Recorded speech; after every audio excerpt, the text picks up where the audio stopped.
Welcome to Issues That Matter. I'm Cynthia Pooler. My guest today is John Sullivan, and John and I are going to talk about the 2024 presidential elections. So, John, did you hear this story about Hillary running for president? I've heard that story for the last 12 years. So, what do you think? Not much.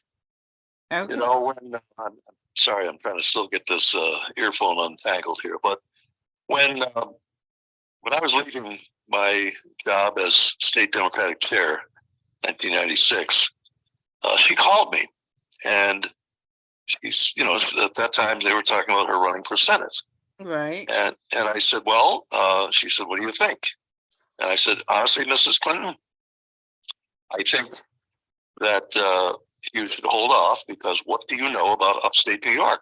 Mm-hmm. And I said, let me put it to you this way. Get this cord unlocked here. All right, hold on. So let me put it to you this way. When you can tell me the difference between Oswego, Owego, Otsego, and Otsego, then run. She smiled. She said, okay. I saw her about a week later in Watertown, and she said, all right, John, Oswego's in Oswego County, Owego's in Tioga County, Otsego is in Otsego County, and Otsego is in Otsego County. I said, you run, Mrs. Clinton. She did. And she won. Okay. There's a time and place for everyone.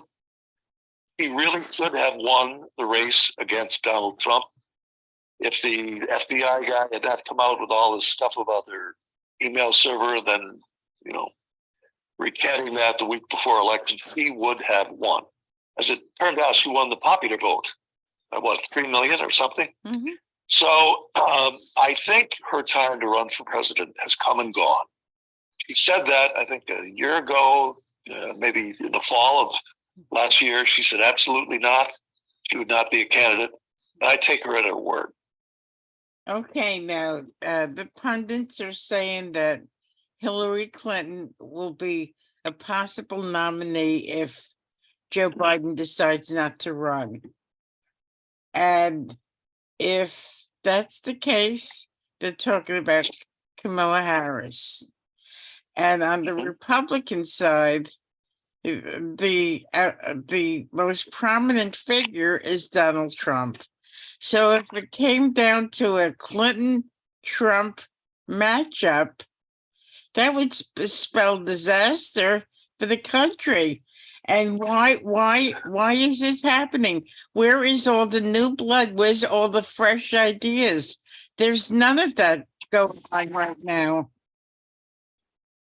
I don't know that it would be a disaster because I still think that Hillary Clinton would win.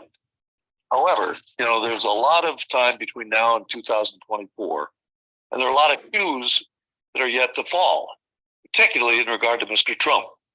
So far, he's skated, he's avoided, he's ducked, and he's run, and he hasn't been nailed down. I believe that he will be held accountable because it's important for our democratic system that he be held accountable for what he did, which was, I can't think of any other word to describe it other than an attempted coup d'etat. Okay?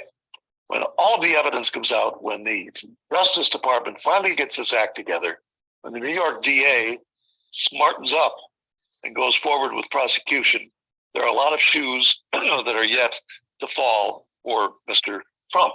Now, Joe Biden is 80 years old right now. Right. He'd be 82 running for election. Mm-hmm. He seems to have the vitality as it stands right now.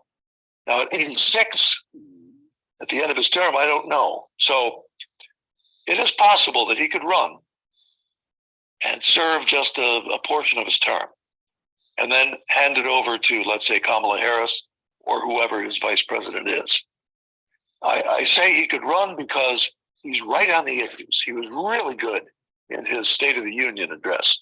He's got to talk about the things that Democrats care about. And when I taught, I would tell my students the difference. You know what the difference is between a Democrat and a Republican in a nutshell? Tell me. Okay. Republicans say, I've got mine, go get your own. Democrats say, I've got mine, how can I help you get yours? That's essentially the difference between the philosophy of the two parties. Okay, let me stop you right there. That's the philosophy. But in reality, in today's day and age, wouldn't you say that thought has been thrown by the wayside? No, it hasn't been properly enunciated. It hasn't been properly sold. It hasn't been properly communicated. But the essence of the message still is the same. You know, take a look at what voters are concerned about. They're concerned about women's rights, women's reproductive rights. Democratic Party, they're concerned about Social Security and Medicare, particularly the older population. Democrats, and they're concerned about minorities, representatives, the ability to vote, the ability to continue our democracy. Democrats, check. Union rights, the ability to organize, people who are earning less money and want to work hard and get into the mainstream. Democrats, check. Democrats check all the boxes. We need a John F. Kennedy or a spokesperson who can rally the troops, who can communicate well, and who can win the election and get rid of all of this nonsensical negativity. Now, is that Joe Biden? I'm not sure. But I'm not going to rule him out. Do we have a strong bench? We sure do. And I'd be happy to talk with you about that. Would you? Sure. Okay, but before you list names, I gotta say an issue that's so important, overwhelming, that you didn't mention: the threat of nuclear war.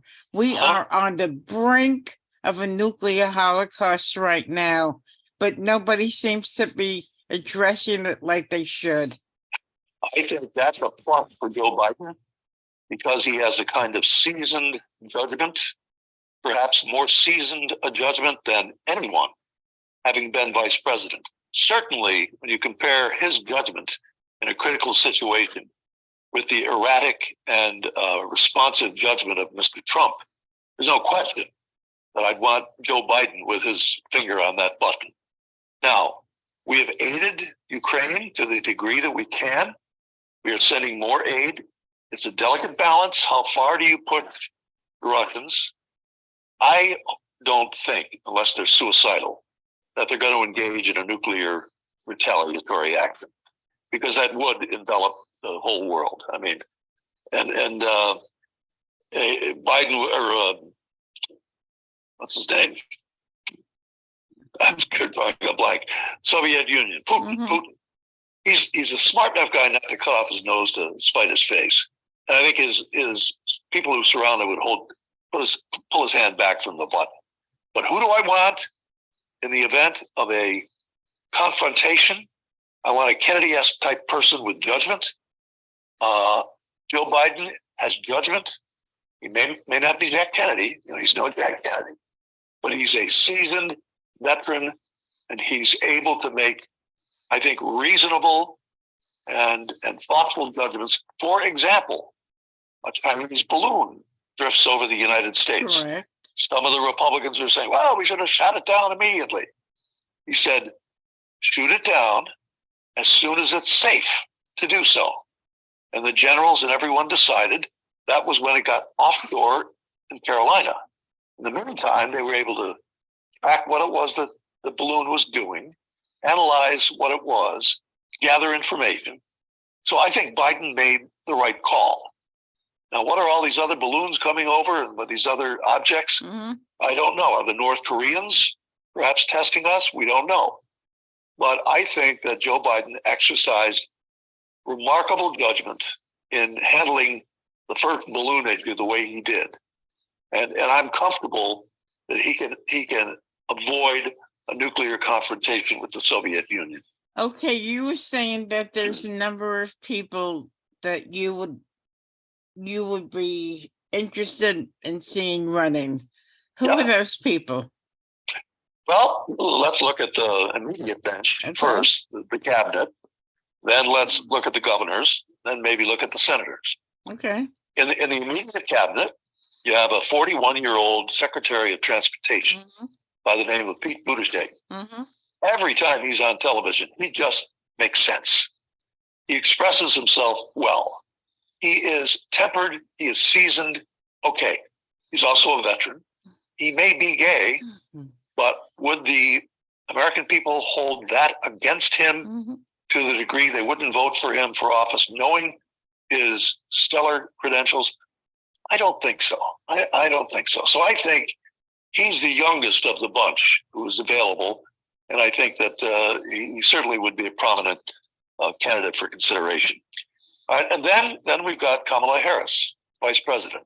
I have great respect for her.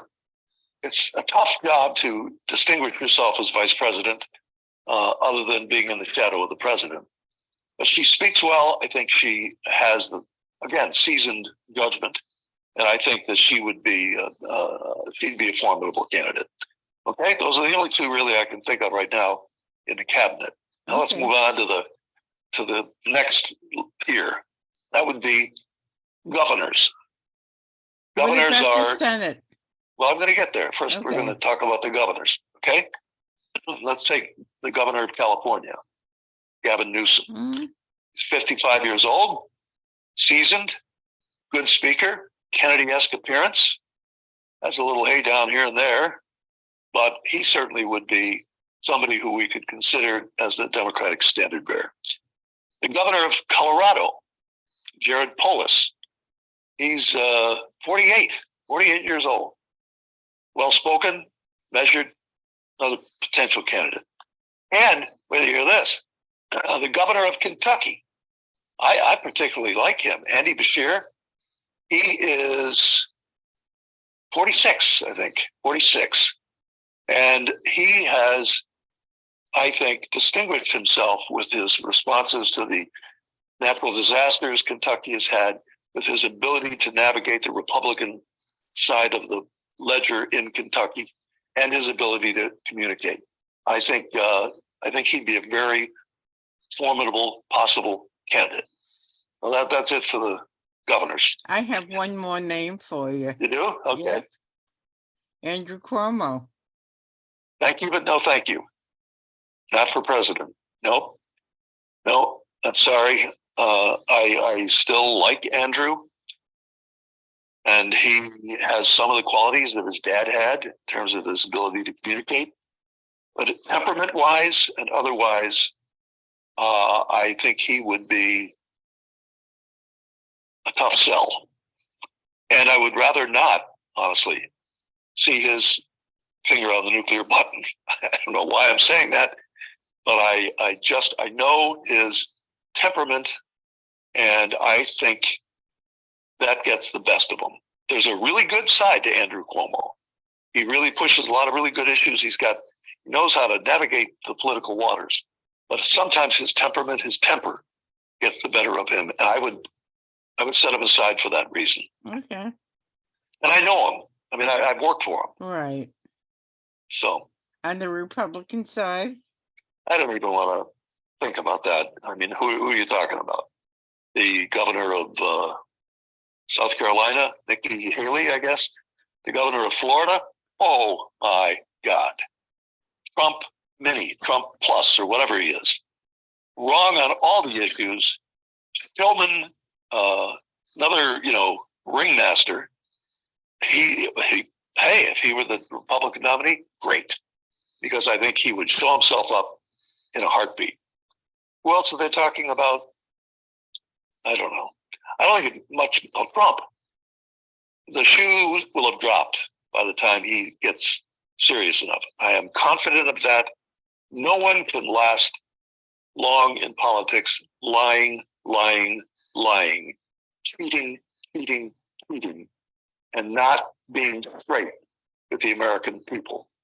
Eventually, the American people, their judgment is clouded at the moment, maybe, but the clouds will part sun will shine and he will get his due.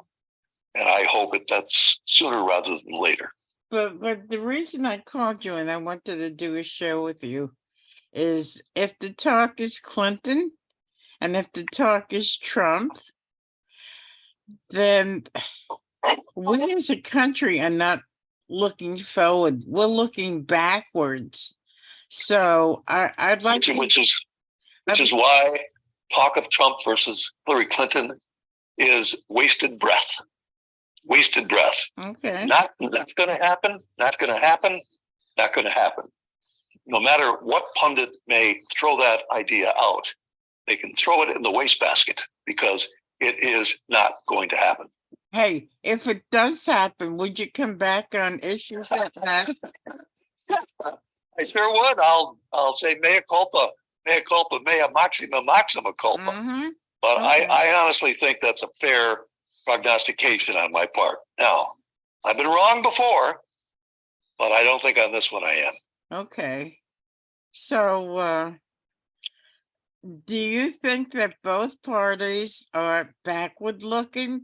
Do you think that they're thinking about the future, or do you think they want to relive the past? That's my contention.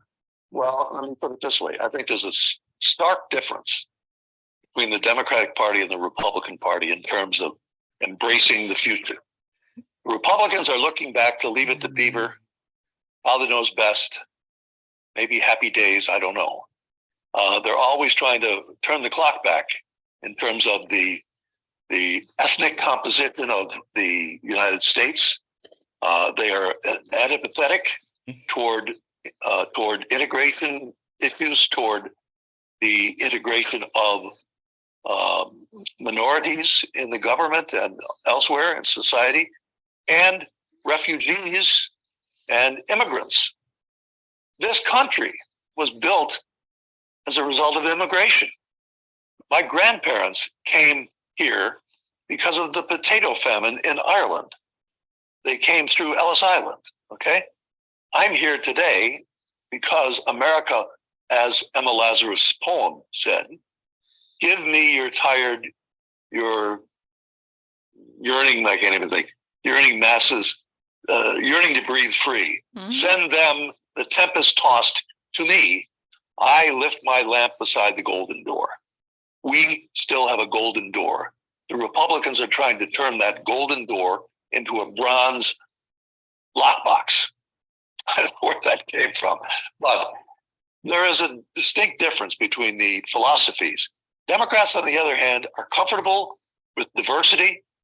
They're comfortable with women having the right to choose their own destiny reproductively and otherwise. They're comfortable with ensuring everyone an opportunity to vote, and they're comfortable with ensuring people a right to earn enough money to make a good living, pay appropriate taxes. Oh, there's the other issue, the taxes. The Republicans are being funded by these mega millionaires. And so what is their orientation? Cut taxes for the rich. Cut taxes for the rich. What did Trump do? He sold a bill of goods to a lot of people in a lower socioeconomic area. Mm-hmm. And then he turned around and he cut taxes for the rich. And he figured, oh, who's going to know? Well, you can only cut taxes for the rich so far. And I think that if that's what they stand for, that will go down in flames, or at least hopefully someday be only a burning ember. The Republican Party has been historically a very important participator in American democracy. It does counter some of the perhaps more liberal excesses in the Democratic Party. It's good to have a two-party system. But right now, as I said previously, in the Republican Party, the monkeys are running the zoo. It's a joke. It's not the Republican Party of your father, your grandfather, your uncle, your aunt, anybody. So until they get their act together, they are not capable of governing this country. The Democrats, with all of their warts, with all of their faults, with all of their impulse, lack of a better term, they are more capable of smoothly running, delivering for the average American citizen, keeping the peace, allowing people an opportunity to advance in their lives, and giving women their own rights to choose their destiny. That's what we got to emphasize. Marshall McLuhan said the medium is the message. Well, I'm going to say, you know what? The message is the message. The message is the message is the message. I keep repeating myself 3 times. Okay. But if the Democrats can get their act together, get their message together, and get the messenger, we're going to be fine. Okay. The country will be fine too. Okay. So in the event that Joe Biden does not run for a second term, who would you like to see on the Democratic side? And if Donald Trump fails to win the nomination, who would you like to see on the Republican line? Well, I'm not going to vote for the Republican, I can tell you, unless all of a sudden they do a backflip and change their whole point of view. Well, whether or not you're going to vote for that person, there's still going to be a person on the Republican line that's going to run, right? That's right. So who would you like to say? My first preference, honestly, would be Pete Buttigieg. I think he signifies generational change. I do think we need generational change. And if I were to go with anyone, I would go with him first. Okay. Now, any of the other names I've mentioned, they're fine too. And I'd be happy to support the governors. I didn't even mention senators. I mean, there's a number of senators who'd be very good.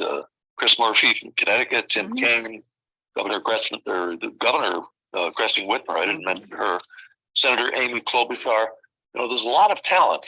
Chuck Schumer, actually. There's a lot of talent in the Democratic Party, and we just have to.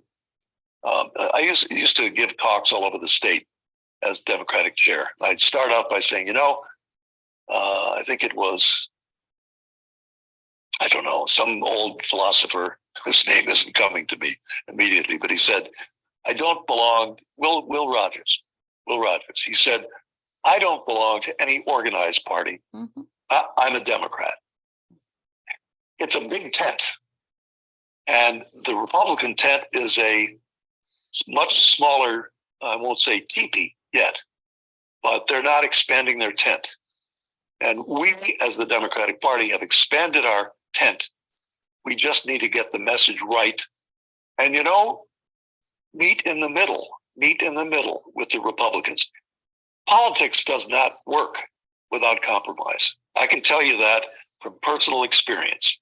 I have made agreements with Republicans and others that I would rather not have made. I would rather have had my agenda prevail.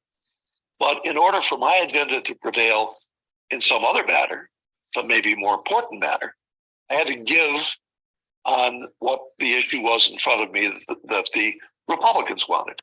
It's a give and take process. I keep repeating myself, Cynthia, but Kenny Rogers had it together. You got to know when to hold him. You got to know when to fold him. You got to know when to walk away, when to run. It's all. That's it. That's it.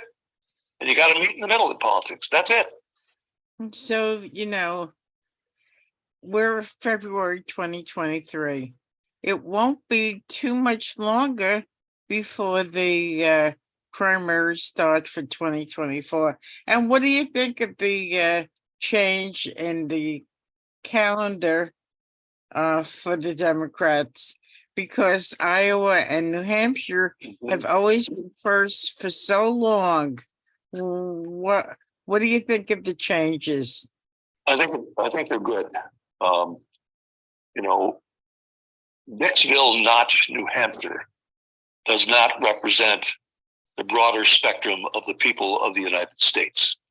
So I think having Dixville, Notch be the first indication of who's the winner is interesting, but not really informative. Mhm.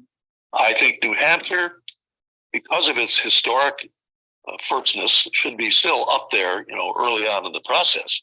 But I think a state like South Carolina has more diversity. The caucuses are a whole other thing. Iowa has caucuses. Well, that's a whole different deal. Okay. But I know they're trying to change the calendar to maximize the involvement of a broad stratum of people. I think that's a good thing. Let me add one thing. Okay.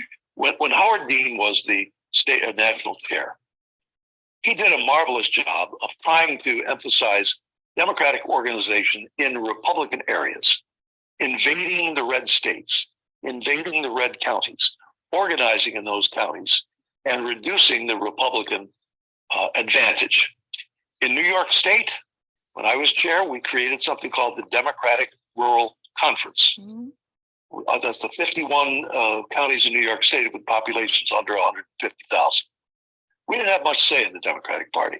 But once we organized, guess what? We became the tail that wagged the dog. And our effort was to reduce the Republican percentage of vote. Up the Democrats, down the Republicans. We succeeded in large part in doing that. Elliot Spitzer was an example of that. But if you can keep the margin down, even though you're going to lose, in most of these Republican counties, lowering the margin of victory is the way you achieve victory statewide. The same thing looking at the whole United States. And actually, Howard Dean took our model, New York State model of Democratic Rural Conference, and began to implement it nationwide. So I'm proud of that because we came up with the idea that organizationally helped the Democratic Party nationwide. We fall by the wayside a little bit. We need a Howard Dean. We need somebody at the helm who can get us back to organizational prominence and preeminence. And do you think that maybe Jay Jacobs would fit that bill? That's a hard question. I like Jay Jacobs. I do not think he acquitted himself with a lot of competence in the last run.